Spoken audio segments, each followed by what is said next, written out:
వక్రతుండ మహాకాయ కోటి సూర్య సమప్రభ నిర్విఘ్నం కురుమే దేవ సర్వకార్యేషు సర్వదా. శరదిందు వికాసమందహాసం స్ఫురదిందీవరలోచనాభిరామం అరవింద సమాన సుందరాస్యాం అరవిందాసన సుందరీం ఉపాస్మహే. జ్ఞానానందమయం దేవం నిర్మలస్ఫటికాకృతిం ఆధారం సర్వవిద్యానాం శ్రీ హయగ్రీవ గురుం ఉపాస్మహే. మా గురువుగారైనటువంటి మహంతి హిమాలయ గిరిజీ మహారాజ్ వారి పాదపద్మములను మనస్సులో స్మరించుకొని ధ్యానానికి కొత్త నిర్వచనాన్ని ఒక కొత్త ఊపును తీసుకుని వచ్చిన శ్రీమాన్ పత్రిజీ గారికి సాష్టాంగ దండ ప్రమాణాలు చెప్పుకొని శ్రీ పద్మావతి మేడం ఆధ్వర్యంలో ఈ నిజాంపేటలో ఇంత అద్భుతంగా ర్యాలీ నిర్వర్తించిన మీ అందరికీ నమస్కారాలు తెలియజేసుకొని వేదికను అలంకరించి ఉన్న అతిరథ మహారథులకు నమస్కారాలు చెప్పుకొని అన్నిటికీ మించి శ్రీశైలంకు మా వాళ్ళు రాలేరేమో అని చెప్పేసి ఇక్కడి వాళ్ళనందరినీ కనికరించేదానికి ఆ శ్రీశైల మల్లన్న ఇక్కడే వచ్చి వెలిశాడు. అటువంటి ఆ దివ్యక్షేత్రంలో కూర్చొని నాలుగు మాట్లాడుకునే అవకాశాన్ని కల్పించిన ఆ పరంధాముడికి శ్రీమన్ శంకరేశ్వరుడికి నమస్కారాలు. శంకరుని పేరులోనే ఒకటి ఉంది అఘోరం అని. ఘోరము కానిది ఏదో అది అఘోరం.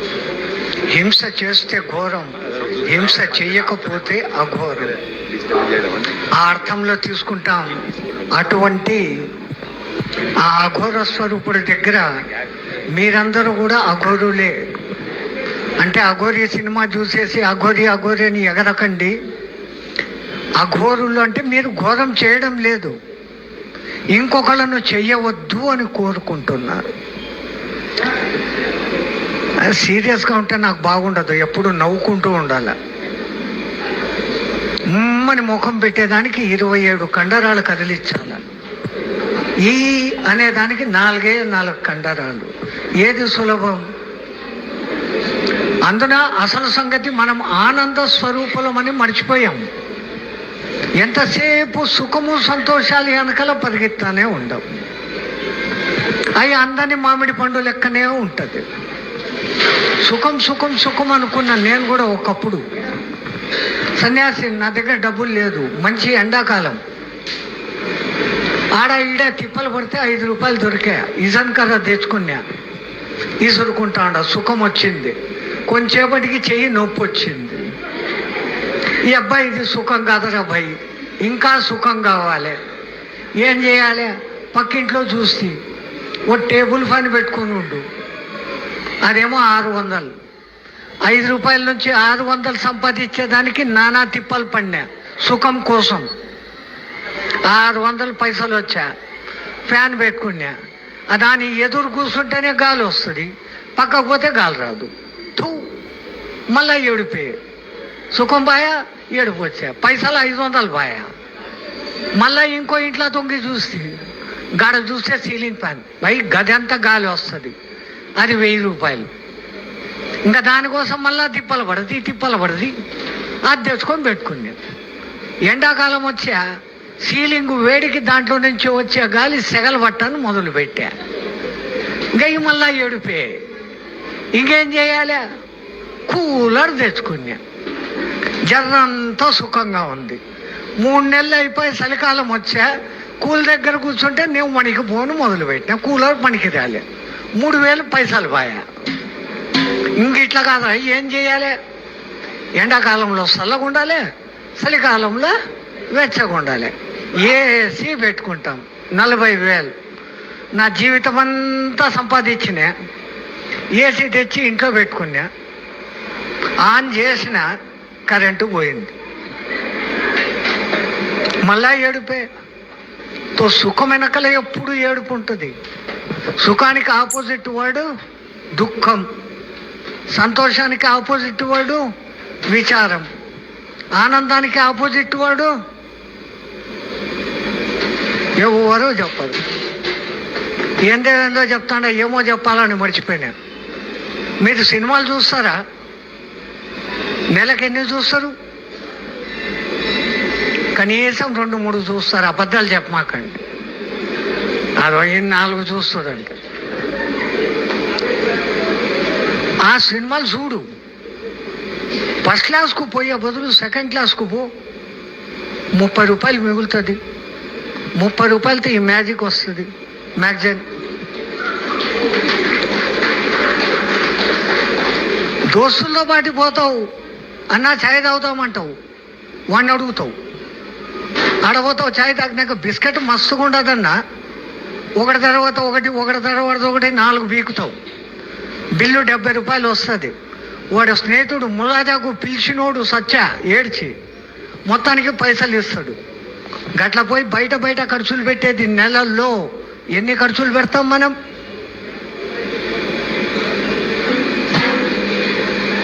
₹30 నెలలో మిగల పెడితే జీవితానికి పనికొచ్చే అద్భుతమైన పుస్తకం కదా. ఏమేమో చేస్తాం, ఏమేమో కొంటాం, అవసరమైంది కొనం. మన దగ్గర ఉండే వ్యవహారం ఇదే. అవసరం లేనిటి అన్నీ కావాలంటాం, అన్నిటి మీద ధ్యాస పెడతాం, పెట్టాల్సిన దాని మీద ధ్యాస పెట్టాం. పొద్దున్నే నిద్ర లేయంగానే ఏ పేస్ట్ వాడాలా 6-7 అడ్వర్టైజ్మెంట్లు చూస్తాం. ఏ హీరోయిన్ పనులు బాగా ఈకిలిచ్చింది గా ఆ పేస్టే కొనాలా, దాని మీద ధ్యాస. ఆ సబ్బు మీద ధ్యాస, వేసుకునే బట్టల మీద ధ్యాస, పొద్దున్న చేసే టిఫిన్ మీద ధ్యాస, మధ్యాహ్నం చేసే భోజనం మీద ధ్యాస, రాత్రి పడుకునేటప్పుడు ఏ బెడ్షీట్ వేసుకోవాలా మీద కూడా ధ్యాస. మళ్ళా మాట మారుస్తా. మీరంతా భోజనం చేయకుండా ఎన్ని రోజులు ఉంటారు? ఒక్కళ్ళు చేయొస్తారు కదా పోయి. ఎన్ని రోజులు ఉంటావమ్మా? రోజులు అంటే చేయకపోయేసి. ఆంధ్ర రాష్ట్రం తెప్పియాలని పొట్టి శ్రీరాములు 50 రోజులు ఉన్నాడు. ఆని పుణ్యాన్ని వచ్చే మనకు ఇప్పుడంటే మళ్ళీ ఈడబడిపోయి 2 అయినాంలే. ఎట్లయినా కానీ ఆంధ్ర తెలంగాణ, కోటి రతనాల వీణ తెలంగాణ, బంగారు ఆంధ్ర. ఆంధ్రానే అంతా మాట్లాడేది ఇదే భాష. జర్ర అంతా తేడా. ఏందిరా భయ్ ఎట్లుండవు అంట, ఏంటండి ఎలాగున్నారు అంట. 2 ఒకటే కదా అర్థం. సరే, నీళ్లు తాగకుండా ఎన్ని రోజులు ఉంటారు? అసలు ఉండరు. ఉండొచ్చు, 1 వారం ఉండొచ్చు. అందరూ ముక్కులు మూసుకోండి. ఇది ఎంతసేపు ఉంటారో చూస్తాం. పందెం. నిజాయితీగా ముక్కులు మూసుకోవాలా. ఇట్ట మూసుకొని నోటితో గాలి పీల్చరాదు.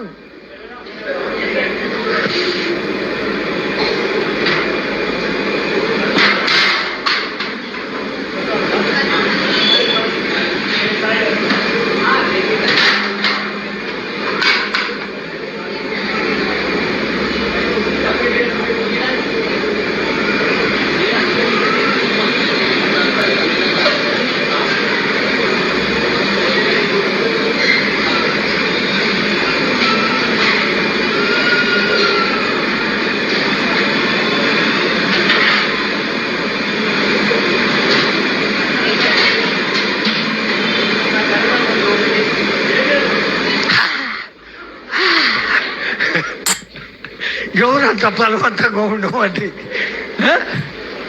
గట్ల 2 సెకండ్లు 30 సెకండ్లకు మించి మనం ఉండలేం. ఇంతటి ముఖ్యమైన ఈ శ్వాస మీద ధ్యాస పెడతాలేము. దాన్ని మనకు గుర్తు చేసేదానికే పత్రి మహానుభావుడు భూమి మీదకి దిగొచ్చింది.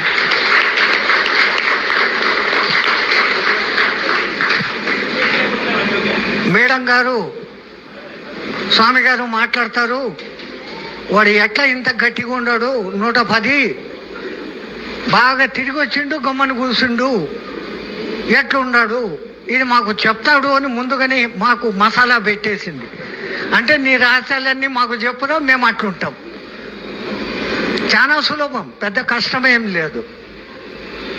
ఇంకా చలికాలం రాలే కదా, మంచిగా చలికాలం వస్తే మీకు ఎంత ఉంటుంది టెంపరేచర్? 18 డిగ్రీలు వస్తానా,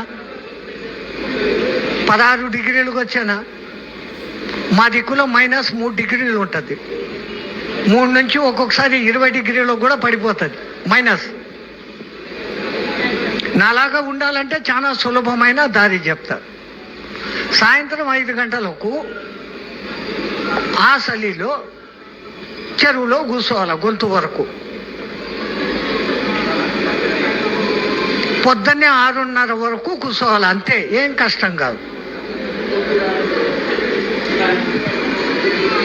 మస్తు సులభం. 6 నెలలు సాధన చేసినారంటే నా లెక్కన ఉండొచ్చు. బో చలి కష్టం భయ్ అంటారు.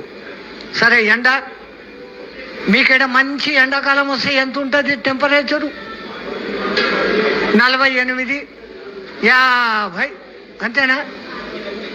రాజస్థాన్లోను సౌత్ ఆఫ్రికాలోను 58 డిగ్రీలు ఉంటాయి. జైసల్మేరు, బికనీరు. మా గురుగారు ఆడికి తీసుకుపోతారు ఎండాకాలం. అప్పుడు 4 పక్కల నా అంత ఎత్తు పేడ కుప్పలు పెడతారు, దాంట్లోకి మంట పెడతారు. పైన వాడు ఉంటాడు. వాడు ఆడ పొద్దున 5:30కే వస్తాడు, సాయంత్రం 7 దాకా మునగడు. గాడ కూర్చున్నట్లు గట్లే కూర్చోవాలా, మంత్రాలు చదువుతూ ఉండాలి. ఎంత సులభం అట్లుంటారా? అది కూడా నేర్పించేస్తాం. ఇంక పోనీ ఆసనాలు ఎంతమంది వేస్తారు మీరు? ఆసనాలంటే నాకు కథ గుర్తొచ్చా. ఓ పెద్ద షౌకారు ఉన్నాడంట. ఎంత పెద్ద షౌకారో అంత పెద్ద పిసినారుడు. వాడికెంతో కొంచెం ఒళ్ళు లావు అయిపోయేసరికి దోస్తులంతా ఏందిరా పోయి పెరిగిపోతుండవు అన్నాడు. ఏం చేయాలరా అన్నాడు. ఆసనాలే తగ్గుతావు అన్నాడు. ఆడ ఈడ ఎంక్వైరీ చేస్తే నెలకు 6,000, 7,000 అడుగుతుండ్రు పైసలు. మనోడేమో పైసలు ఇవ్వకూడదు, ఆసనాలు నేర్చుకోవాలి. ఒక దోస్తుని అడిగిండు, రే భయ్ ఎవడైనా ఉచితంగా ఆసనాలు నేర్పిస్తాడా అని. అరే ఈ కాలంలో ఎవడు నేర్పిస్తారా, కానీ నీకు ఛాన్స్ ఉండదు. ఏందది? టీవీలో యోగా క్లాసెస్ వస్తుంటాయి. ఆ యోగా మాస్టర్ చెప్తాడు, వాడు చెప్పింది చెప్పినట్టు నువ్వు చేయి, వచ్చేసినట్లే, పైసా ఖర్చు లేదురా అన్నాడు. అరే భయ్ నువ్వురా దోస్త్ అంటే ఏం సలహా ఇచ్చినావు అని చెప్పి మరుసదినం పేపర్ తిరిగేసిండు. యోగా క్లాసెస్ ఎప్పుడు ఉంటాయని. పొద్దున్నే 10:30కు ఉంది. మనోడు దుకాణం తెరిచిండు. పెద్ద కొడుకుని ఆడ కూర్చోబెట్టి మళ్ళీ ఇంటికి వచ్చిండు. భార్య అడిగింది, గదేంది ఇప్పుడే షాపుకు పోయినావు, మళ్ళీ వెనక్కి వచ్చినావు? నేను యోగా నేర్చుకుంటాండా, నన్ను ఏమాత్రం డిస్టర్బ్ చేయమాక అని గదిలోకి పోయినాడు. ఆ దర్వాజా 70,000 రూపాయలు దర్వాజా. ఈ భార్య మళ్ళా లోపలికి వచ్చి ఏమన్నా డిస్టర్బ్ చేస్తుందేమో అని దర్వాజా లోపల నుంచి గడబెట్టుకుంది. 10:30కు టీవీ ఆన్ చేసిండు. వాడి అదృష్టానికి ఒక యాంకర్ వచ్చినాడు, టీవీ యాంకర్. అది యోగాసనాలు వేసేవాడు. వాడు వండుకొని నేను ఒక కొత్త ఆసనం కనిపెట్టినా, ఈ ఒక్కటి నేర్చుకుంటే చాలు ఏడుకో పోతావు అన్నాడు. వాడు ముందే చెప్పినాడు, ఈయనకి అర్థం కాలే. గదే అదే కావాలి నాకు, ఒక్కటి చెప్పు అన్నాడు. ఈడు టీవీతో మాట్లాడుతున్నాడు. వాడు అన్నాడు, ఏం లే కింద కూర్చో అన్నాడు. కింద కూర్చున్నాడు. ఈ కుడి చేయి తీసి కుడి మోకాల్లో నుంచి దూర్చి ఈ షోవు పట్టుకోమన్నాడు. ఊరికొస్తుంది కదా, పట్టుకున్నాడు. మళ్ళీ ఈ ఎడంకాలు తీసి మెడకాయ మీద పెట్టుకోమన్నాడు. గది పెట్టుకున్నాడు సచీజడి. గట్ట పెట్టుకున్నాక తలకాయ వంగిపోయింది. గొంతులో నుంచి శబ్దం వస్తా లేదు. మళ్ళేం చెయ్యాలా అంటున్నాడు. గప్పుడే కరెంటు పోయింది.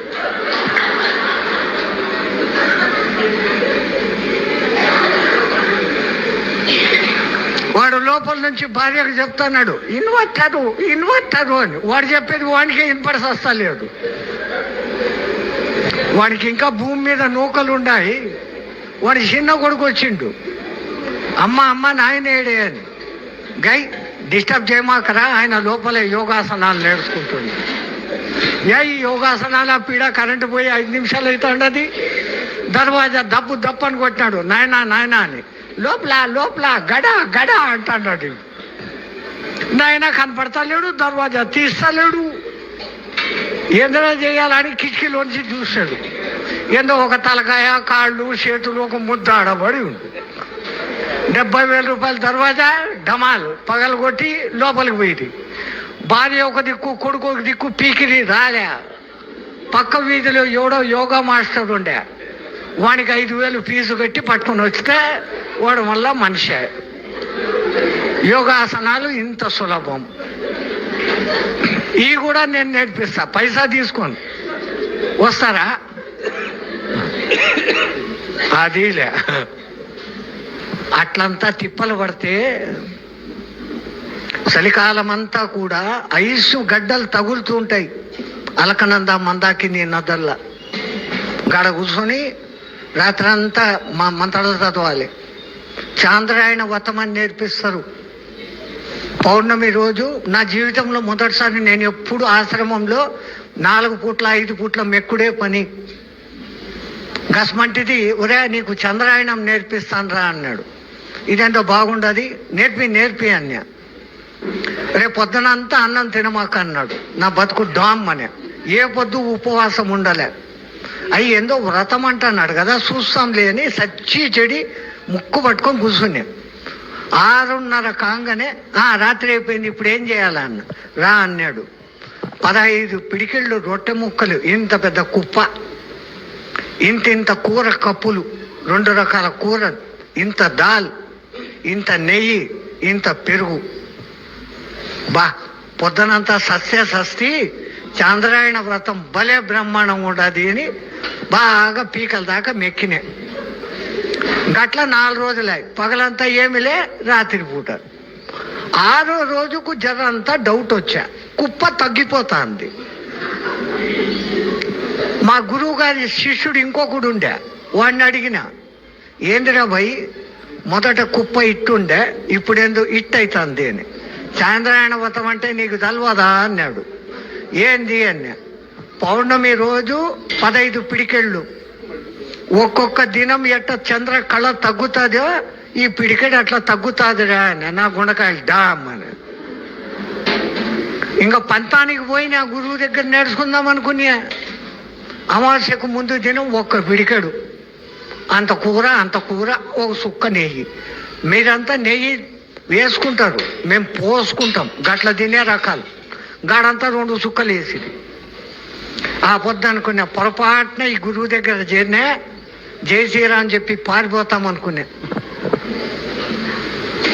అటువంటి కష్టాలు పడి 7.5 ఏండ్లు కుండలిని యోగ సాధన కూడా నేర్చుకుంటే ఈ కట్టె ఈ మాత్రం ఉంది. అందుకే మిమ్మల్ని అందరినీ చూస్తే నాకు మహా ఈర్ష్య, పత్రికాన్ని చూస్తే ఇంకా ఈర్ష్య. ఏండ్లు కష్టపడి ఏదో తిప్పలు పడి ఇప్పటికీ రోజు పొద్దున్నే 3:30కు లేయాలా, ఆసనాలు వేయాలి. ఎప్పుడే కానీ పొట్ట నిండా తినే ప్రాప్తమే లేదు. ఇంత మంచిగా చేస్తారు కానీ తినేదేమో ఈడికే తినాలి భయంగా. మీరు బాగా తింటుండ్రు, ఏ ఆసనాలు వేయరు, ఏ ప్రాణాయామాలు చేయరు, ఏమి చేయరు. ఇటు గమ్మని కూర్చొని మాకు అది కనపడే ఇది కనపడరా అంటారు. నాకే ఇంతవరకు ఏం కనపడి సావలేదు. మళ్ళీ మండదు, నాకు మండుతుంది. స్వామి గారు సజ్జన సాంగత్యం గురించి చెప్పిరి. దుర్లభం త్రయమేవత లోకానాం మనుష్యత్వం ముముక్షత్వం సత్పురుష సమాశ్రయం అన్నాడు. సత్పురుషులను కలవడం, ఏం చేయకున్నా కానీ వాళ్ళు ఎంబడత తిరగడం ఎంతో ఫలితం ఇస్తుంది. అడెవడో ఇంగ్లీషోడు ఒక ఆయన, భారతదేశంలో యోగులు ఉండారంట, వాళ్ళు ఏమేమో చేస్తారంట, కనుక్కుందామని చెప్పి ఇండియాకు వచ్చిండు. హిమాలయాలంతా తిరిగిండు. వాడికి ఎక్కడా తృప్తి కలగలే. మీ దేశంలో అందరు ఇట్లాంటి వాళ్ళేనా? అసలైన యోగి, అసలైన జ్ఞాని ఎవడైనా ఉండాడా అంటే దక్షిణ భారతదేశంలో ఒక ఆయన ఉన్నాడు. ఆయన పేరు రమణ మహర్షి అని అనిండు. ఈయన నానా పైసలు ఖర్చు పెట్టుకుని ఒక భాష ట్రాన్స్లేటర్ మనిషిని జీతం ఇచ్చి పెట్టుకుని గాడికి వచ్చిండు. దూరం నుంచి ఎక్కడ రమణ మహర్షి అని చూసిండు. అప్పుడే రమణ మహర్షి ఇంకో 7-8 మందితో ఆడ చుట్టూ కూర్చొని ఉండారు. ఈయన కూర్చొని ఉన్నాడు. గిరి ప్రదక్షిణకు పోయేదానికి సిద్ధంగా ఉన్నాడు. ఈ పక్కన వాడిని అడిగిండు, ఎవరయ్యా రమణ మహర్షి అని. గదా గోసి పెట్టుకున్నాడు. అదే దిక్మాల గోసి పెట్టుకుని ఉన్నాడు, నేర్పిస్తాడా? నేను గంట నుంచి చూస్తుండవు, వాడు ఏం మాట్లాడతలేడు. కింద ఉన్నోళ్ళు ఏందేందో గొణుగుతుండ్రు. వాడు ఏమీ చెప్తాలేదు. వాడి దగ్గర ఏముండదయా, నన్ను ఈడికి పట్టుకొని వచ్చినావు నువ్వు, ఇన్ని 100 పైసలు ఖర్చాయా అని. ఆయన ఎంబడితే నువ్వు ఒక్కసారి గిరి ప్రదక్షిణ తిరుగు, నీకు అర్థమవుతుంది అన్నాడు. ఎట్లా ఇంత దూరం వచ్చినా తిరిగి చూస్తామని ఆ రమణ మహర్షితో పాటు ఆ రోజు తిరిగినాడు. ఆ రోజు తిరిగినోడు మళ్ళీ 30 ఏళ్ళు అక్కడే ఉండిపోయినాడు. సత్పురుషుల పక్కన తిరగడం కూడా అంత గొప్పలు. బ్రాండ్ రస్సెల్లో ఏమో పేరు ఉంది ఆయనది. రమణ మహర్షిని లోకానికి పరిచయం చేసింది ఆయనే. ఆయన కన్నా ముందు కావ్యకంఠ గణపతి ఆయన్ను పరిచయం చేసిండు. ఆయన ఎట్లాంటోడు, సంస్కృతంలో అవధానం చేసేవాడు. ఆయన కన్నా వయసులో పెద్దోడు. ఆయన భగవాన్ రమణ మహర్షి అని ఆయనకు పేరు పెట్టినాడు. ఇంతకు రమణ మహర్షి ఏం చేసిండు? ధ్యానంలో మీరు చేసే పనే మౌనం. మౌనం నోట్తో మౌనం కాదు, మనస్సుతో చేసేది నిజమైన మౌనం. ఆ మనస్సును కంట్రోల్ చేసేదానికి మన పూర్వీకులు ఎన్నెన్నో సాధనలు, మంత్రాలు కనిపెట్టినారు. గా మంత్రం చదువుతున్నంతసేపు మనసు ఆడనే ఉంటుంది.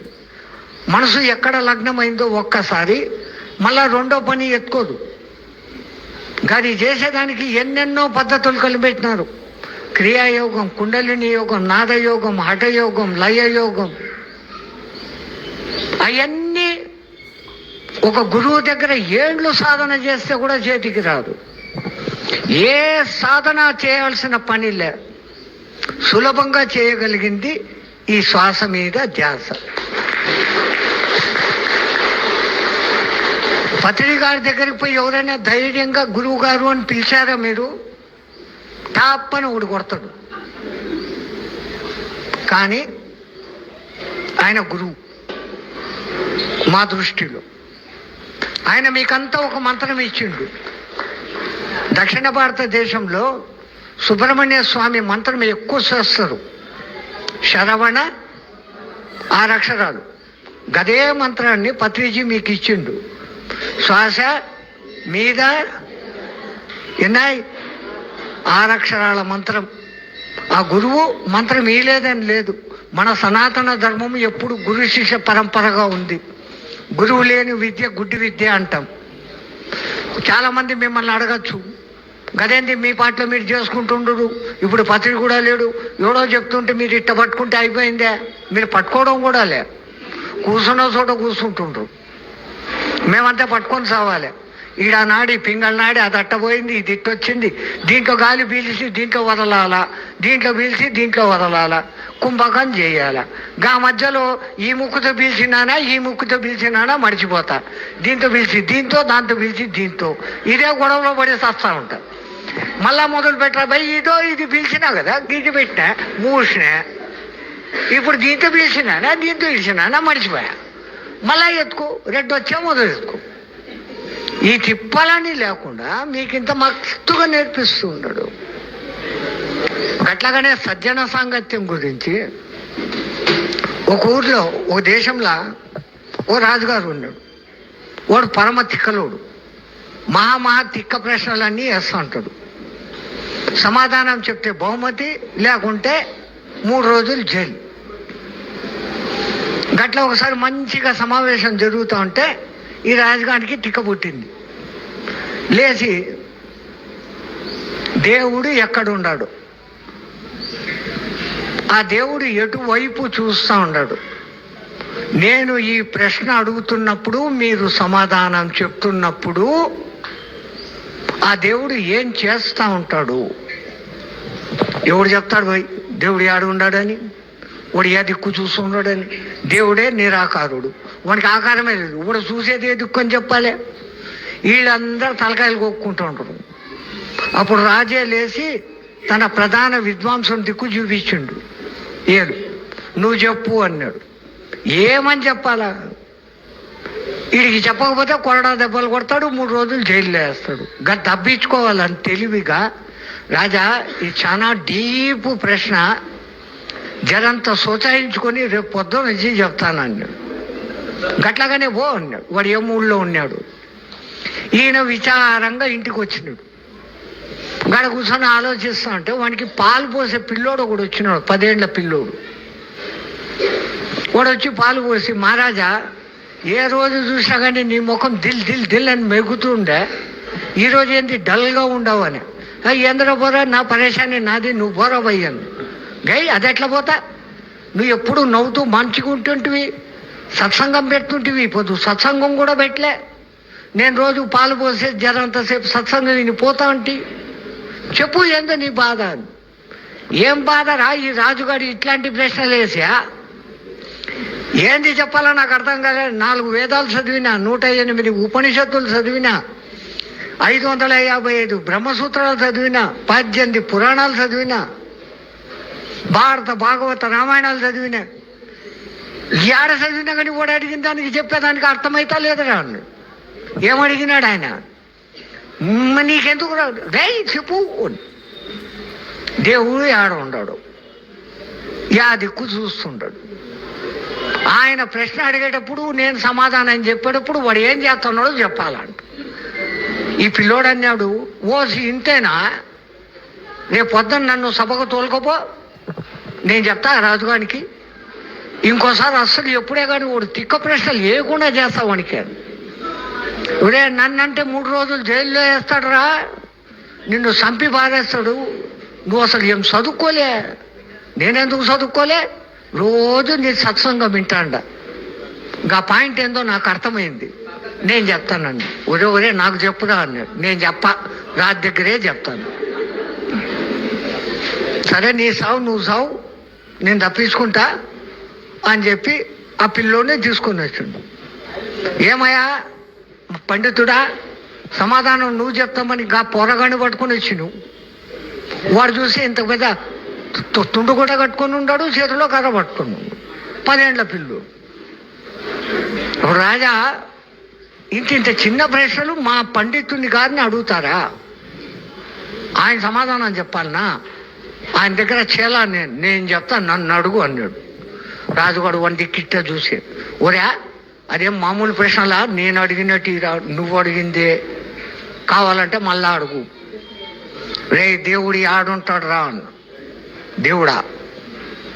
దేవుడు సంగతి మాట్లాడేటప్పుడు జరంత పద్ధతి ఉండాల్సిన పని లేదా? నువ్వు కూడా బాగా చదువుకున్నావు కదా అన్న. ఏం పద్ధతి రా అన్నాడు.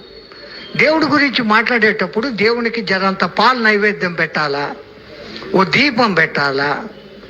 గై లేకుండా ఎట్లాయా? రాజు వెంటనే ఇట్టా చూసినాడు, పని మనుషులు పట్టని ఇంత పెద్ద పాల ప్లేట్ పట్టుకొని వచ్చింది, ఓ దీపం పట్టుకొని వచ్చింది. ఆ పాలు చూసినాక గొల్లోడు అన్నాడు, మళ్ళీ అడుగు ఏంది నీ మొదటి ప్రశ్న అని. దేవుడు యాడుండడు రా అన్నాడు. ఈ పాలలో నెయ్యి యాడుండదు, నువ్వు చెప్పు అన్నాడు. నేను ప్రశ్న వేస్తే నన్ను ప్రశ్న వేస్తావేంద్రా? ఆ పాలను పెరుగు చేయాలి, ఆ పెరుగును చిలకాల, వెన్న వస్తుంది, కాంచాల, అప్పుడు నెయ్యి వస్తుంది. గట్లయితే ఆ పాలలో నెయ్యి ఇప్పుడు ఉందా లేదా? ఉంది. పాలలో నెయ్యి ఎట్టుందో అంతటా ఆయన ఉన్నాడు.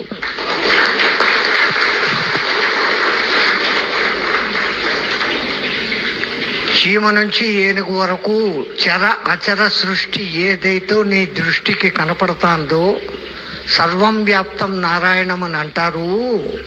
గా లెక్కన ఆయన లేని చోటు లేదు, దేవుడు అంతటా ఉన్నాడు. రాజుగారు కూడా జరంతా చదువుకున్నాడే. ఈ పిల్లగాని ముందు నా మర్యాద పోయేటట్టు ఉండదు. ఏం చేయాలా? రే రెండో ప్రశ్న, దేవుడు ఏ దిక్కు చూస్తాడు? ఈ దీపం కాంతి ఏ దిక్కు పోతాడో చెప్పు, నేను చెప్తాను. మళ్ళా నాకే ప్రశ్న వేస్తావు కదరా గవు, అది చెప్పు, నేను చెప్తాను. దేవుడు ఇక్కడ అక్కడ చూడడం అనేది ఉండదు, అన్ని దిక్కులు ఆయనే చూస్తుంటాడు. దీపపు కాంతి పెడితే అన్ని దిక్కులకు ఎట్లా పోతుందో అట్టే చూస్తుంటాడు. ఇంకా మూడవ ప్రశ్నరా, ఇది ఎట్టే చెప్పలేవు, ఏందో అది కూడా చెప్పు. చెప్పే ముందర ఒక్కటి, రాజా నువ్వు కూడా పెద్ద పండితుడు కదా, నేనేమో చెప్తూ ఉండా కింద నిలబడి ఉండా, అడిగేవాణి నువ్వు పైన, పద్ధతి ఏంది? చెప్పేవాడు పైన ఉండాలి, వినేవాడు కింద ఉండాలి కదా అన్నాడు. రాజు ఉండుకొని ఈయన ఎట్టా చంపేస్తానని రైట్ రారా అని సింహాసనం మీద వాడిని కూర్చోబెట్టినాడు. ఈ రాజు వాడి కాళ్ళ దగ్గర కింద కూర్చున్నాడు. ఇప్పుడు చెప్పురా అన్నాడు. ఏంది నీకేం ప్రశ్న ఏంది అన్నాడు. ఇప్పటికిప్పుడు నేను ఈ ప్రశ్న అడుగుతుంటే నువ్వు సమాధానం చెప్తుంటే గా దేవుడు ఏం చేస్తుండడు? ఇదే చేస్తుండడు. గొల్లోని సింహాసనం ఎక్కించినాడు, రాజుని కింద కూర్చోబెట్టి. ఎట్లొచ్చే ఆ పిల్లగానికి ఆ జ్ఞానం? సత్సంగంలో ఉండబట్టి. ఈ కథలన్నీ మేమెక్కడి నుంచి చెప్తుండం? గిస్మంటి పుస్తకాలు చదవబట్టి. దాంట్లో పత్రిజీ సందేశం ఒక్కటే ఉండదు. అనుభవజ్ఞులైన జ్ఞానులు వాళ్ళు పొందిన జ్ఞాన సారాన్ని విదేశస్తులు మనకన్నా ఎక్కువగా పరిశోధన చేసి కానీ ఒప్పుకోరోళ్ళు. మనమంటే గుడ్డిగా నమ్మేస్తాం. ఏడో పోతాం పిండదానాలు పెట్టేదానికి. గాడ పంతులు ఏమంటాడు? ముక్కు పట్టుకో గాయత్రి చెప్పు అంటాడు. ముక్కు పట్టుకొని గాయత్రి కాదట పోయి, ముక్కును ఒక్కసారి బంధించి లోపల కుంభకం చేసి చెప్పాలి. అది ప్రాణాయామం చేసి చెప్పేది గాయత్రి. మనకెంత గుడ్డిగా మారిపోయినామంటే వాడు పంతులు అట్లే చెప్తుండు, మనం అట్లే చేస్తున్నాం. వాడు ఇట్లా అంటాడు, ముక్కు పట్టుకో అంటాడు, ముక్కు పట్టుకుంటాడు. ఏంది చెప్పేది? అట్లా కాక ఇంగ్లీష్ వాళ్ళు ఎప్పుడు కూడా వానికి మొత్తం సాక్ష్యం ఉంటే తప్ప వాడు ఒప్పుకోడు.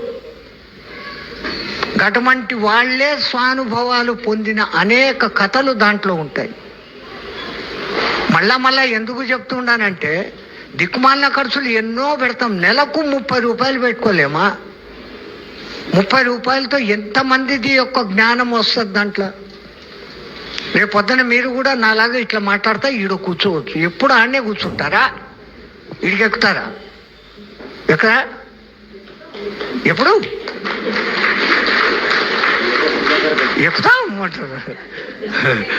ఎక్కుతాం, ఎప్పుడో ఎక్కుతాం కాదు, ఎక్కుతా ఇప్పుడు అని రావాలి. గది రావాలంటే గిస్మంటి పుస్తకాలు చదవాలి. అట్లాగని ధ్యానం గురించి ఓ తమాషా కథ. ఒక ఊర్లో 2 దోస్తులు ఉండేవారు. 2 బట్టల వ్యాపారు. వాళ్ళ ఊరికి ధ్యాన ప్రచారం చేసేదానికి ఒక ఆయన వచ్చి, అయ్యా మీరు ఏ కష్టం పడాల్సిన పనిలే, కాళ్ళ మీద కాళ్ళు మడత పెట్టుకోండి, చేతులు మూసుకుండ్రి, కళ్ళు మూసుకుండ్రి అంటే వీళ్ళిద్దరు కొంచెం బాగా తెలివి ఉండేవాళ్ళు. ఆ క్లాస్ అంతా అయిపోయినాక ఆయన దగ్గరకు వచ్చింది. ఏంది అట్ట గమ్మని కూర్చుంటే ఏందో వస్తుందా అని. అప్పుడు ఆయన చెప్పింది, అయ్యా నువ్వు కళ్ళు తెరిచి చూస్తున్నంతసేపు నీ ఎనర్జీలో 40% ఎనర్జీ కళ్ళు చూస్తూ ఉంటే పోతాయి. మాట్లాడేటప్పుడు మనం ఎప్పుడు గమ్మని మాట్లాడడం, చెయ్యి అట్ట ఆడుతూనే ఉంటుంది. ఈ చెయ్యి ఇట్టన్నా ఆడుతూ ఉంటుంది, ఇట్టన్నా ఆడుతూ ఉంటుంది, ఏదో ఒకటి ఆడుతూనే ఉంటుంది. గట్లా చేయకుండా దాన్ని భద్రంగా ఇట్ట పెట్టుకో, కదలకుండా ఓ చోట కూర్చో. ఇన్ని పద్ధతులు ఉండయ్యా. ఈ శక్తిని వేస్ట్ చేసుకోకుండా బ్రహ్మానందం నుంచి వచ్చే మన చుట్టూ ఉన్న విశ్వశక్తిని గ్రహించే పద్ధతి అది. గట్లా అని చెప్తే ఆ 2లో ఒకనికి అది నచ్చింది, 2వ వానికి నచ్చలే. ఈ నచ్చినోడు జరంత భక్తుడు, ఆ నమ్మనోడు దేవుడే లేడనే రకం. నేను కదా పైసలు సంపాదిస్తుండా కష్టపడి, గట్లా రకం వాడు. పై ఓడు ఇస్తుండడు అనేది ఈడి పద్ధతి. ఈ మంచోడు ధ్యానం నేర్చుకొని మొదలుపెట్టాడు. ధ్యానం బాగా వానికి రుచి పట్టని మొదలుపెట్టినాక 6 గంటల నుంచి 9, 10 దాకా ధ్యానంలోనే కూర్చుంటుండడు. రే 4 గంటలు వ్యాపారం నష్టం చేసుకుంటుండవురా నువ్వు అని ఆయన గేలి చేసేవాడు. ఒకసారి ఆ ఇద్దరు ఒక వేరే ఊరికి అమ్మకానికి పోయింది. సాయంత్రం ఏడ కలుసుకుంటాంరా అంటే ఈ ధ్యానం చేసేవాడు ఇప్పుడు వాని పేరు ధ్యాని అయిపోయింది. ఆ ధ్యాని గిట్లా అట్లా చూశాడు, ఆడొక పిరమిడ్ కనపడా. అదో ఆ పిరమిడ్ దగ్గర కలుసుకుంటామని. వాడెవడో నీకు బాగా పిచ్చెక్కిచ్చిండు, ఈ పిరమిడ్ గోళాలో పడినావు, ధ్యానం అంటావు, వ్యాపారం పట్టించుకోలేవు అంటావు. కానీ జరుగుతుండేది ఏంది? వీడు పొద్దున 6 గంటల నుంచి సాయంత్రం 8 గంటల దాకా అమ్మినా వీడికి ఎన్ని పైసలు వస్తుంటాయో, వీడు 10 గంటలకు బయలుదేరి బయటికి పోయి సాయంత్రం 6 గంటలకంతా వెనక్కి వస్తే వాడికన్నా ఎక్కువ పైసలు సంపాదిస్తూ ఉన్నాడు. ధ్యానంలో కూర్చున్నప్పుడు జ్ఞానం అనే బుద్ధి వికాసం అవుతుంది. ప్లీనరీ, ప్లిట్యూటరీ అనే 2 గ్లాండ్స్ ఉంటాయి. ఈ మనిషి మెదడులో ఎలక్ట్రోమాగ్నెటిక్ ఫీల్డ్ అనేది ఉంటుంది, బయోఫీల్డ్ అంటారు దాన్ని. దాంట్లో గామా రేసెస్ ఎక్కువ వస్తుంటాయి, అంటే ఆలోచనలు. గామా రేసెస్ను నియంత్రిస్తే ఆల్ఫా బీటా రేసెస్ అనే కుడి ఎడమ మెదడుల నుంచి 2 రేసెస్ బయటకు వస్తాయి. బ్రెయిన్ ఫ్లూయిడ్ అనేది ఒకటి ఉంటుంది, బ్యాక్ బోన్ ఫ్లూయిడ్ అనేది ఒకటి ఉంటుంది. ఆ రెండింటి మధ్య ఒక అనుసంధానం ఏర్పడుతుంది. ఇంత సైంటిఫికల్ అర్థం ఉంది ధ్యానంలో కూర్చుంటే. ధ్యానంలో ఇట్ట కూర్చుంటే ఏమొస్తుంది అనుకునే వాళ్ళకు ఆ విధంగా ఇక్కడ ఎవరు అనుకోరులే, మీరంతా ధ్యానం గురించి తెలియని వాళ్ళు అనుకుంటారు. ఆ తెలియని వాళ్ళకి ఈ రహస్యాలు చెప్పాలి మనం. సైంటిఫికల్గా ఇంత ప్రూఫ్డ్ అది. సరే నీది అదే గోలా, సాయంత్రం ఆడనే కలుసుకుందాం లేదు. ఇద్దరు సాయంత్రం ఆయన ఆ పక్క నుంచి వస్తుండడు, ఈయన ఈ పక్క నుంచి వస్తున్నాడు.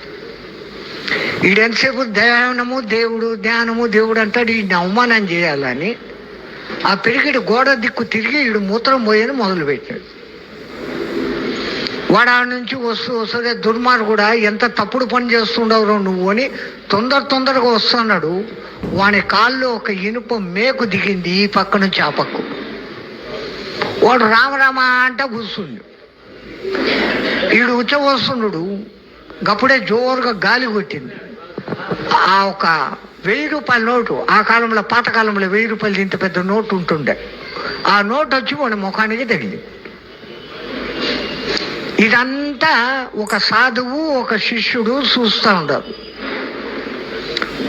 వాడు పిరమిడ్ దిక్కు తిరిగి మూత్రం పోయడము, అంత చండాల పని వాడు చేస్తే వాడికి 1000 రూపాయలు రావడం. వీడు ఎవడైనా దెబ్బ తగులితే ఏమంటారు? అబ్బా అంటారు, అమ్మ అంటారు. వాడు రామ అంట కూర్చున్నాడు. ఎంత భక్తుడోడు. మరి వాడి కాల్లో ముళ్ళు దిగా. ఈ శిష్యుడు చూస్తున్నాడు, అంతా గురువు చూస్తున్నాడు. అంతా చూసి గురువు లేచి ఏం మాయలరా నీది అని చెప్పి పక్కకు పోతుండే. శిష్యుడు తల కూక్కున్నాడు. వాడంతా దుర్మార్గం పని చేస్తే వాడికి 1000 రూపాయలు దొరికా. ఈడింత మంచోనికి కాళ్ళు ఇంత ముళ్ళు మేకు దిగా. ఈ గురువు ఎంత మాయలు చేస్తుండవురా అంటావు. గురువా ఏంది నాకు ఒక్కటి అర్థం కాలే, సంగతి ఏందో చెప్పు అన్నాడు. ఒరే ఆ 1000 రూపాయలు దొరికినాడు పూర్వ జన్మలో గొప్ప భక్తుడు, గొప్ప ధ్యాని. చెరువులు తవ్విచ్చిండు, బాయిలు తవ్విచ్చిండు, పెళ్ళిళ్ళు చేసిండు, గుళ్ళు కట్టించిండు. వానికి ఈ జన్మలో కోట్ల డబ్బు రావాల్సి ఉంది, బ్యాలెన్సు. కానీ ఎందుకో వాడు ఈ జన్మలో ధ్యానము చేయడంలే, దేవుని పేరు తలచడంలే. వాడి పుణ్యకర్మంతా కాలిపోయి బ్యాలెన్స్ 1000 రూపాయలు మిగిలింది. అది కూడా వాడి ముఖాన కొట్టేసినాడు. ఇంకా వాడికి పైసా రాదు. ఇంకా ఈ పక్కన మేకు దిగినోడు ఉండాడే, ఈడు పూర్వజన్మలో పరమ కిరాతకుడు. వాని పొలంకు దూరంగా ఆవులు పోతుంటే కూడా కర్ర ఎత్తుకొని పరిగెత్తి దాని కాళ్ళు ఇరగొట్టేవాడు. వానికి ఈ జన్మలో 2 కాళ్ళు రైలు కింద పడి కట్టయిపోవాలి. గస్మంటిది అంత పాపరాసి. వాడు ధ్యానం చేస్తున్నాడు, భగవన్ నామం చేస్తున్నాడు. గా పుణ్యాన వాని పాపరాశి అంతా తగ్గిపోయి ఆ జరంత కాల్లో మేకు దిగింది అన్నాడు. ధ్యానం చేస్తే ఇంత ఫలితమంతా మీరంతా ధ్యానులు, మీకెందుకు ఈ కథ చెప్పాలా? మీరు వేరే వాళ్ళకు చెప్పండి, అందుకోసం చెప్పు. మనం ఏం చేస్తే మనకు అది 10 ఇంతలు తిరిగి వస్తుంది. 100% గ్యారంటీ. ఒక్క గింజ భూమిలో నాటితే 10 గింజలు ఇస్తుండదు ఆ తల్లి. మళ్ళీ ఆ తల్లి మీదనే మనం ఎచ్చమూస్తాం, మలమూత్రాలు ఇడుస్తాం, గుంతలు తవ్వుతాం. అంత హింస పెట్టినా అది మనకేమిస్తుండదు, మళ్ళా రిటర్న్ ఇస్తుంది. గట్లాగానే మళ్ళీ ఒక చిన్న కథ ఇది చెప్పి పూర్తి చేసేస్తాం. ఎందుకంటే అందరికీ లోపల ఎలకలు పరిగెత్తా ఉంటాయి. వీడందరూ పోయి సుత్తి కొడతానే ఉన్నాడు, ఎప్పుడు పూర్తి చేయాలా, ఈమెందో మళ్ళా మధ్యాహ్నం క్లాస్ అంటుంది. అంటే తిన్నాక అది తినాలంటే వీడు ఖాళీ చేయాలి కదా, వీడు ఖాళీ చేస్తే కదా పోయి తినే. ఏ ఒక్క కథ. ఇట్లాగనే 2 దోస్తులు ఉండ్రి. వాళ్ళ అమ్మ నాయన బాగా చదివించిది. వాళ్ళిద్దరు పెద్ద అయినాక వాళ్ళకు పెళ్ళిళ్ళు చేసిరు. ఒక దినం ఆ 2 దోస్తులు కూర్చొని వరే ఇంత చదివించినారు, పెళ్ళి చేసిది, ఇప్పుడన్నా అమ్మా నాన్నను మనం చూడాలి కదా, మనం సొంతంగా ఏమైనా వ్యాపారం పెట్టుకుంటాం రా అన్నాడు. ఈ కలిసి వ్యాపారాలు వద్దు, నీ వ్యాపారం నువ్వు చేసుకో, నా వ్యాపారం నేను చేసుకుంటా. మన ఊర్లో బెల్లం దొరకడం కష్టం, జొన్నలు దొరకడం కష్టం. యాడ్ నుంచైనా తక్కువ ధరకు పట్టుకొని వచ్చి మంచి లాభాలు అమ్ముకున్నామంటే ఇద్దరం బాగుపడతాం. రే మంచి బాగుండదు. ఏం చేస్తావు? నేను బెల్లం వ్యాపారం చేస్తా, నువ్వు జొన్నల వ్యాపారం చేసుకో. ఒప్పందం అయిపోయింది. గట్లాగానే చేసిరు. బెల్లం వ్యాపారి గాడికి లాభాలు ఎక్కువ మింగే ఆశ పుట్టింది. మనిషికి ఒక్కసారి ఆశ పుడితే అది సర్వనాశనానికి దారితీస్తుంది. ఆశ ఉండాల్సిందే. ఈ రోజు కంటే రేపు బాగుంటుంది అన్న ఆశ ఉంటే మనిషి బాగుంటాడు. అందరూ నాశనం అయిపోవాలని నేనే బాగుండాలంటే అయ్యే పని కాదు. వీడు మెల్లగా ఏం చేశాడు, కేజీ బెల్లం బదులు 900 గ్రాములే బెల్లం అందరికీ తుంచి కేజీ లెక్కన అమ్మని మొదలు పెట్టినాడు. బెల్లం మీద వచ్చే లాభమే. మళ్ళా 100 గ్రాముల బెల్లం కూడా మోసం చేస్తున్నాడు. జొన్నల వ్యాపారి నిజాయితీగానే చేసుకుంటున్నాడు. ఒకసారి జొన్నల వ్యాపారి భార్య, అరే కాఫీకి బెల్లం అయిపోయింది భయ్, పోయి మీ ఆయన దగ్గర మీ దోస్తు దగ్గర పోయి బెల్లం పట్టుకరా అని. ఈడొచ్చిండు, ఒరే 1 కేజీ బెల్లం మీరా అని. వాళ్ళ లోపల పోయి 900దే రాయి తూచి బెల్లం ముద్ద గది ఇస్తున్నాడు. వాడి భార్య చూసింది, అరే నువ్వు జగత్కు దునియాకంతా మోసం చేస్తుండవు, నీ పేర దోస్తు కదా వాడు, వానికి కూడా నువ్వు మోసం చేస్తుండవు అంటే, వ్యాపారం దగ్గర దోస్తు అమ్మ నాయన ఏం లేదు, అంతా ఒకటే, నోరు మూసుకోన్నాడు. వీడు బెల్లం ఎక్కబోయింది. వాడి భార్య దాంట్లోంచి ఒక ముక్క 100 గ్రాములు తీసి బెల్లం కాఫీ చేసుకుంది. తాగుతా ఉంటే ఈ బెల్లం వ్యాపారి భార్య చెప్పింది, మన కోళ్లకు జొన్నలు అయిపోయినా, నువ్వు పోయి పట్టుకరాబో. ఈడు కాఫీ తాగుతుండ్రు. వాడొచ్చా, ఒరే 1 కేజీ జొన్నలీరా, కూర్చోరా పోయి కాఫీ తాగుతూ ఉండు, లోపలికి పోయి పట్టుకొని వస్తానని జొన్నలు తీసుకొని వచ్చి ఇచ్చినాడు. వీడి ఇంటికి పోయినాక వీడు దొంగ బుద్ధి కదా, వీడికేమో సంచి బరువు తక్కువగా అనిపించా. గది చూస్తే 800 గ్రాములే ఉంది. చూసి ఈ దోస్తుగాడు నా బుద్ధి నా లైన్లోకే వచ్చినాడు, నేను 100 గ్రాములే ముంచుతా అంటే వీడు 200 గ్రాములు ముంచేస్తున్నాడు అని చెప్పి వాని దగ్గరికి వచ్చినాడు. ఏందిరా దోస్తు, నాకే మోసం చేస్తావా అంటే, అరే భయ్ నిజాయితీగా చేస్తుండారా నేను వ్యాపారం, నేను మోసం చేయలే. మోసం ఏది చూడు, 800 గ్రాములు ఉంది ఇది. అది ఎట్లుంటుందిరా, నువ్వు అర్జెంటుగా నాకు జొన్నలు ఇమ్మన్నావు, నేను లోపల పోయినా తూంచుతామంటే కేజీ రాయి కనపడలే. నువ్వు పొద్దునిచ్చిన బెల్లం ఉంది కదా, మా భార్య దాంట్లోంచి 100 గ్రాములు తీసిన సంగతి నాకు తెలియదు. నువ్వు ఇచ్చింది కేజీ కదా, ఆ కేజీ పెట్టి తూచి ఇచ్చిన అండు. వాడు గొరిగింది 100, ఈయన పెండ్లం కాఫీకి చేసింది 100, 200 వీనికి 100. जो हम करते हैं वही वापस आता है. యద్భావం తద్భవతి తల్లి చెప్పింది కదా. గట్లాగానే ఓ డాక్టర్ దంపతులు ఉన్నారు. వేరే ఊర్లో వాళ్ళ పెళ్లి ఎవరితో దోస్తులది పెళ్లి అవుతా అంటే ఆడికి పోయి పెళ్లి చూసుకొని వెనక్కి వస్తుండ్రు కార్లా. ఇంకా వాళ్ళ ఊరు 20 కిలోమీటర్లు ఉంది అన్నప్పుడు ఆ కారు చెడిపోయింది. వీళ్ళు డాక్టర్లే కానీ మెకానికులు కాదు. 6 అవుతుంది సాయంత్రం, ఏ బండిని ఆపినా ఎవడూ ఆపుతలేదు, డుర్రు బుర్రని పోతూనే ఉండరు. రాత్రి 8 అయిపోయింది, ఆకలి, పోలేరు, ఏ బండి ఆగుతలేదు. గసమంటి సమయంలో ఒక చిన్న లూరా బండి వేసుకుని ఒక ఆయన పోతా వాళ్ళు పిలవక ముందే ఆగాడు.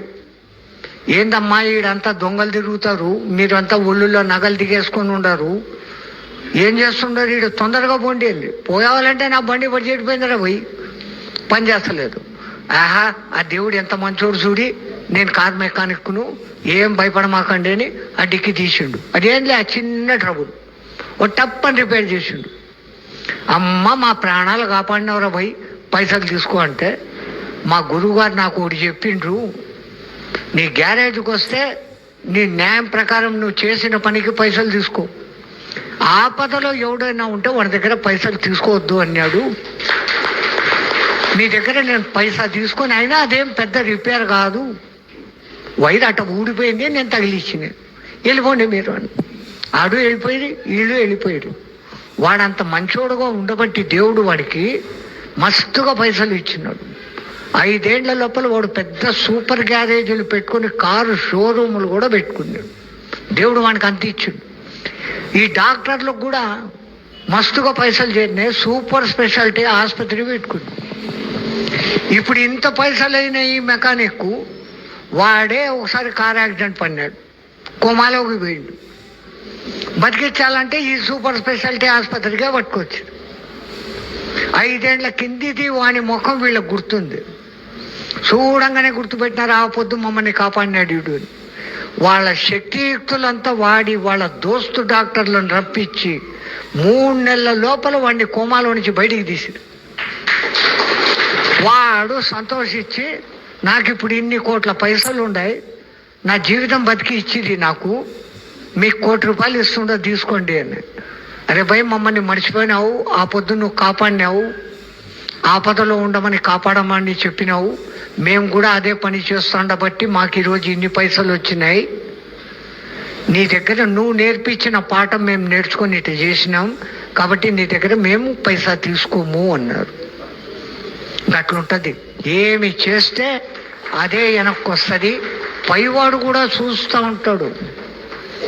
ఆ పైవాడు ఎక్కడో పైన ఉన్నాడు అనుకుంటున్నాం, మన లోపల ఉండే చూస్తూ ఉన్నాడు వాడు. ఇప్పుడే ఇక్కడ కూర్చున్నాం, ఎవడో ఆమె పర్సులోంచి 100 పడింది, మనసుగాడు చెప్తాడు, ఎత్తే సాయంత్రం సినిమాకి పోతాం, ఓజీకి పోతాం అంటాడు మనసుగాడు. లోపల అసలైనోడు అంటాడు, బుద్ధి లేనోడా, వాళ్ళకి ఏం అవసరమో గడి పడితే తీసుకోవడమేనా, ఎత్తి ఈరా అని ఒకడు చెప్తా అంటుంటాడా 2 పక్కల. ఆ లోపలుండి మంచిగానే వాడేవుడు, వాడే దేవుడు, వాడే మనలో ఉండాడు. అంగుష్ట మాత్ర పురుష అష్టదళ పద్మేషు తిష్టంతు మనోస్తిష్ట అంత్యదుష్ట దశాంగులం అదాచ్యప్యాదోతో ముఖం అని చెప్పేసి మనకి ఇంత బాగా ఆ దేవుడు యాన్నో లేడు, ఈయనే ఉన్నాడని చూపిస్తాడు. మరి అటువంటివన్నీ ఏడబెట్టుకొని సంకలో ఇల్లు బిడ్డ పెట్టుకొని సంతంతా ఎతికినట్ల మనం ఎన్నో ఎతుకుతున్నాం. అంతరీక్షంలోకి చూడకుండా కళ్ళు మూసుకొని అంతర్వీక్షణంలోకి చూస్తే ఆ దేవుడు మీకే కనపడతాడు. అదే ధ్యాన స్థితి పత్రిజీ గారు మనకు నేర్పించాడు. పత్రిజీ మహారాజ్కి ఒకసారి జై చెప్పి అక్కడికి బెయ్యి చెప్తాం.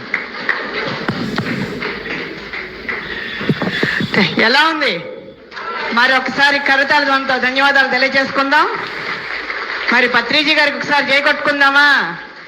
బ్రహ్మర్షి పితామహ పత్రిజీకి జై, బ్రహ్మర్షి పితామహ పత్రిజీకి జై, జ్ఞాన జగత్కి జై, జ్ఞాన జగత్కి జై, పిరమిడ్ జగత్కి జై, పిరమిడ్ జగత్కి జై, అహింసా జగత్కి జై, అహింసా జగత్కి జై, శాకాహార జగత్కి జై, శాకాహార జగత్కి జై, జై బలో పత్రి మహారాజ్కి జై, జై బలో పత్రి మహారాజ్కి జై. మరొక్క మరొకసారి గురువు గారికి. ఎందుకు ఇంత గట్టిగా అనిపిస్తుందంటే మస్తుగా ఆకలి అవుతుంది, బాగా తినొచ్చు. మరి మేము వండింది ఖాళీ చేయాలి కదా. సో గురువు గారు ఎంతో అద్భుతంగా చిన్న చిన్న కథల రూపంలో సామాన్య మానవుడికి కూడా అర్థమయ్యేలాగా ఏం చేస్తే ఏమొస్తుంది అనేది చక్కగా వివరించారు. మరి 3 సంవత్సరాల క్రితం ఆ ధ్యాన జగత్ మ్యాగజైన్లో ఒక కథ వచ్చింది. అది ఏంటి అంటే, ఇలా ఒక సత్సంగానికి, ఒక దేవాలయంలో జరిగే ఒక సత్సంగానికి ఒక చెవిటివాడు వస్తున్నాడు. మైకులో ఎంత చెప్పినా వినపడదు, కానీ రోజు వస్తున్నాడు. అతనికి చెవుడు ఉందని వేరే వాళ్ళకి తెలుసు. వాళ్ళు వచ్చి ఈ స్వామీజీకి చెప్పారు, స్వామీజీ ఆయనకి చెవుడు వినపడదు, మీరు ఎంత మొత్తుకున్నా, కానీ రోజు వస్తున్నాడు, ఎందుకు అర్థం కావట్లేదు అని అడుగుతారు పిలిచి. ఎందుకు వస్తున్నావు నువ్వు, నీకు చెవుడు కదా, వినపడదు కదా అని. ఆయన చెప్పిన ఒక గొప్ప మాట ఏంటి అంటే, ఇలాంటి ఒక సామూహికంలో వచ్చి కూర్చోవటం వల్ల మీరు చెప్పేది నా చెవులకి వినపడకపోయినా ఈ గ్రూప్ ఎనర్జీ ద్వారా ఆ స్వామీజీ చెప్పే జ్ఞానం నా ఆత్మకి చేరుతుంది. నా కొడుకు నన్ను దించటానికి రోజు వచ్చి ఈ మాటలు నచ్చి నా కొడుకు, కోడలు, పిల్లలు కూడా ఈ సత్సంగానికి వస్తున్నారు అని చెప్పడం జరిగిందనమాట. చూడండి, మరి మనకి అర్థమైనా అర్థం కాకపోయినా ఇలా సామూహికంగా ఉన్నప్పుడు అందరి మాటలు వినాలి, అవి మన ఆత్మకి చేరుతాయి. ఇక్కడ ఉన్న ఇంతమందికే ఇంత ఉంటే మరి రేపు డిసెంబర్లో జరిగే కొన్ని వేల మంది సమూహం ఉంటుంది. పిఎస్ఎస్ఎంలో ఎప్పుడూ ఎక్కడా ఉండనంత సమూహం అక్కడ ఉంటుంది. మరి ఆ సమూహంలో ఇలాంటి మహాత్ములు చెప్పే స్వాధ్యాయాలు, సజ్జన సాంగత్యాలు, డాక్టర్లు ఎంతో మంది వస్తారు.